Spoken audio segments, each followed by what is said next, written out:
Hello students, आज हम article देखेंगे related to energy density, intensity, momentum and pressure associated with electromagnetic waves. Energy density की अगर मैं बात करूं तो energy associated with electromagnetic wave is there. Energy electromagnetic wave, कोई भी इलेक्ट्रोमैग्नेटिक रेडिएशन है उसके साथ एनर्जी एसोसिएटेड होती है। और क्यों होती है? क्योंकि उसके अंदर एक साथ इलेक्ट्रिक फील्ड और मैग्नेटिक फील्ड एसोसिएटेड होते हैं। तो energy density, small use energy density associated with electric field is half epsilon naught E square, and energy density associated with magnetic field is mu square B square upon 2 mu naught। ये हमने energy density in case of study fields पढ़ी थी। Capacitor के case में जब हमने पढ़ा था इलेक्ट्रोस्टैटिक्स में, तो उस time it was a study field. तो ये स्टडी फील्ड्स के केस में है, लेकिन हमें एक बात पता है कि इलेक्ट्रोमैग्नेटिक वेव जब भी जनरेट होती है, electric and magnetic fields both are variable, both are sinusoidal. तो साइनसोइडल के केस में हमारे पास स्टडी वाले रिलेशन नहीं चलते। तो उस केस में क्या होगा कि जो मेरे पास इलेक्ट्रिक फील्ड और मैग्नेटिक फील्ड है that will be in RMS in nature. तो मैं इलेक्ट्रिक फील्ड को भी ई आरएमएस ले लूंगा और मैग्नेटिक फील्ड को भी बी आरएमएस ले लूंगा जब तक हमारा इलेक्ट्रोमैग्नेटिक वेव्स इज कंसर्न्ड। तो टोटल एनर्जी डेंसिटी अगर मैं निकालना चाहूं, टोटल एनर्जी डेंसिटी अगर मैं यू लिखूं तो that will be the sum of electric की फील्ड की energy density plus magnetic field की एनर्जी डेंसिटी। तो इलेक्ट्रिक फील्ड की energy density is half epsilon naught E square plus B square, of course it is RMS value, upon 2 mu naught. अब यहां पर I would like to share an interesting fact with you कि ये दोनों energy densities equal है। मतलब जो भी टोटल एनर्जी है इलेक्ट्रिक फील्ड की है वो इलेक्ट्रोमैग्नेटिक वेव के पास है, वो that is equally divided among electric and magnetic fields. अब अगर मैं यहां पर ये लिखना चाहूं कि half epsilon naught E square, अब हमने पीछे क्या पढ़ा था? हमने ये पढ़ा था कि ई आरएमएस जो है वो सी इंटू बी नॉट होता है। ये पिछली क्लासेस में हमने पढ़ा था, that is C into E naught is C into B naught, तो E RMS is C into B RMS. फिर हमने ये भी पढ़ा था कि ये हमारे पास आ जाएगा half epsilon naught C square B RMS का स्क्वायर। अभी सी जो है that is equal to 1 upon mu naught into epsilon naught, तो C square is 1 upon mu naught into epsilon naught under root का स्क्वायर, तो बी आरएमएस का square, तो ये अगर कैंसिल आउट हो जाएंगे एप्सिलॉन नॉट, तो बी आरएमएस का स्क्वायर अपॉन 2 म्यू नॉट, यानी कि energy associated with magnetic field आ जाएगी। तो here we can see the energy associated with electric field is same as energy associated with magnetic field.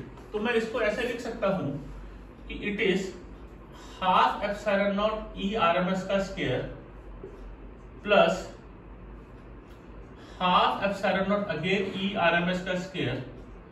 तो energy density associated with electromagnetic wave is epsilon naught E RMS का square.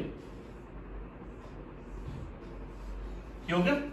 दूसरी बात, अगर मैं RMS value को, अगर मैं peak value की टर्म्स पे लिखना चाहूं तो RMS value is E naught upon root 2।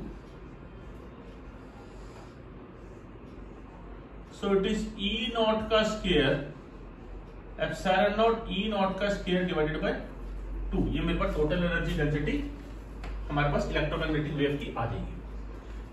बिल्कुल सेम तरीके से अगर मैं इसको मैग्नेटिक फील्ड की टर्म्स में लिखना चाहूं, आई can right it like this और like it this only.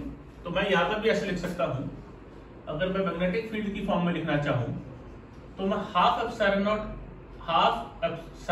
E RMS का स्क्वायर को B RMS square upon 2 mu naught लिखूं plus B RMS square upon 2 mu naught लिखूं, तो ये आ जाएगा बी आरएमएस का स्क्वायर अपॉन म्यू नॉट।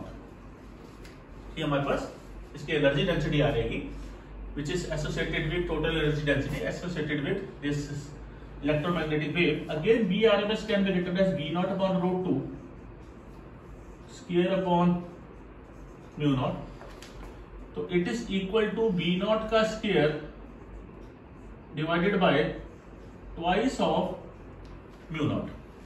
तो this is the energy density related with electromagnetic wave, but this formula is related to electric field, and whereas this formula by this formula like this or this, they are related to magnetic fields. ठीक है जी, इसको freeze करके note करो, फिर हम आगे देखते हैं।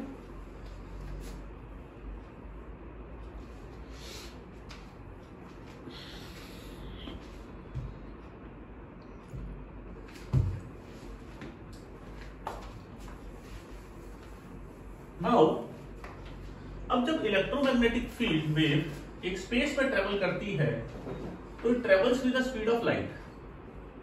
तो distance travelled in time t that is equal to c into delta t, क्योंकि the speed is light. Medium में होगा तो द स्पीड विल वेरी।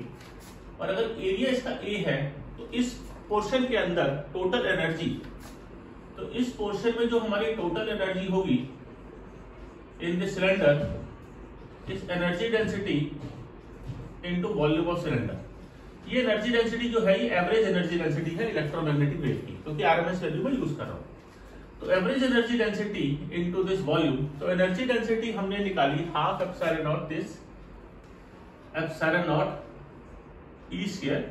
अभी जब मैं यहां पर ई लिख रहा हूं तो इट इज अंडरस्टूड कि it is an RMS value into C into delta T into C into delta T into A. Volume क्या है इसका? वॉल्यूम है ये लेंथ इंटू एरिया, तो ये मेरा वॉल्यूम हो गया। अभी मुझे निकालना है इंटेंसिटी। तो इंटेंसिटी ऑफ इलेक्ट्रोमैग्नेटिक वेव जो होती है उसका फॉर्मूला होता है वेव ऑप्टिक्स के केस में energy per unit area per unit time. This is the formula of energy associated with intensity of electromagnetic wave. मैं आपको बता दूं वेव ऑप्टिक्स के केस में the intensity is energy per unit area per unit time, whereas in case of photoelectric effect ये formula हमारा बदल जाता है, that is number of electrons या number of photons hitting the some surface per unit area per unit time. तो यहां पर मैं इंटेंसिटी की बात करूं तो intensity is energy upon area. Energy total हमने यहां पर निकाली, this is my total energy U। तो total energy U upon area upon time, अगर मैं इसको नीचे ले आऊं तो epsilon naught c into e square, ये मेरे पास एनर्जी मेरी इंटेंसिटी का फॉर्मूला आ जाएगा। हाँ, although I can right it in terms of magnetic field also. मैं अगर मैग्नेटिक फील्ड की टर्म्स में इसको लिखना चाहूं इस फॉर्मूले को, तो मेरे पास एवरेज एनर्जी डेंसिटी, इंटेंसिटी को मैं एनर्जी लिखूं तो पहले ये निकाल लेते intensity energy in terms of magnetic field. Total जो एनर्जी है तो एनर्जी इज बी आरएमएस का स्क्वायर अपॉन म्यू नॉट, ये मेरे पास टोटल एनर्जी हो गई, इनटू वॉल्यूम तो मेरा वही है same C delta T into A. तो intensity is energy per unit area per unit time, मैं इसको नीचे ले आऊं तो B square C upon mu naught. This is the intensity associated with electromagnetic wave. तो हमने एनर्जी डेंसिटी पढ़ा, हमने इंटेंसिटी पढ़ा। आप इसको नोट करो पॉज करके, उसके बाद फिर हम इसमें momentum associated with electromagnetic wave का रेडिएशन देखेंगे।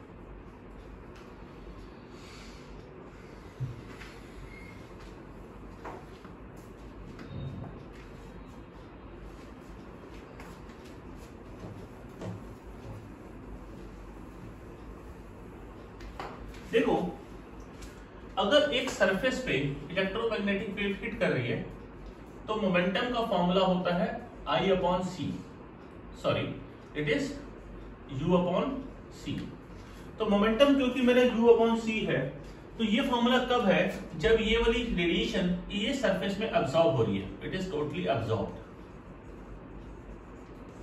तो it is momentum transferred to the surface. लेकिन मोमेंटम ट्रांसफर जो है वो इंपल्स होता है, impulse basically change in momentum होता है, क्योंकि इस केस में अब्जॉर्प्शन के केस में final momentum of the part radiation is zero. तो इफ इट इज रिफ्लेक्टेड, मैं यहां पर एक चीज जरूर बताना चाहूंगा, इफ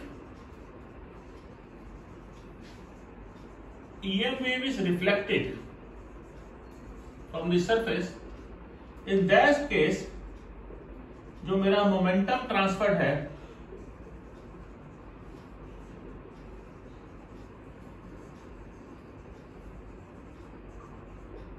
जो हमारा मोमेंटम ट्रांसफर होगा वो हो जाएगा 2p यानी कि 2u/c, क्योंकि फाइनल मोमेंटम इज नेगेटिव, या इनिशियल को मैंने नेगेटिव लूं तो माइनस माइनस मेरा प्लस हो जाएगा अगर ये रिफ्लेक्ट हो रहा है। इसी तरीके से पावर ऑफ इलेक्ट्रोमैग्नेटिक वेव देखोगे तो उसका फॉर्मूला है I/C, इंटेंसिटी अपॉन C। तो these are the certain formulas which are relevant for electromagnetic waves। Power basically energy upon time होता है। मैं पावर को ऐसे भी लिख सकता हूं, जो इंटेंसिटी है energy per unit area per unit time होता है। तो पावर जो है एनर्जी पर यूनिट टाइम होता है, तो यहां पर इंटेंसिटी के टर्म्स में हम I/C इसको लिख सकते हैं। ठीक है जी। सॉरी यहां मैंने गलत लिख दिया, ये प्रेशर है, ये प्रेशर है, और पावर तो एनर्जी अपॉन टाइम होता है। It is energy upon time, तो energy upon time is intensity into area. ठीक है जी।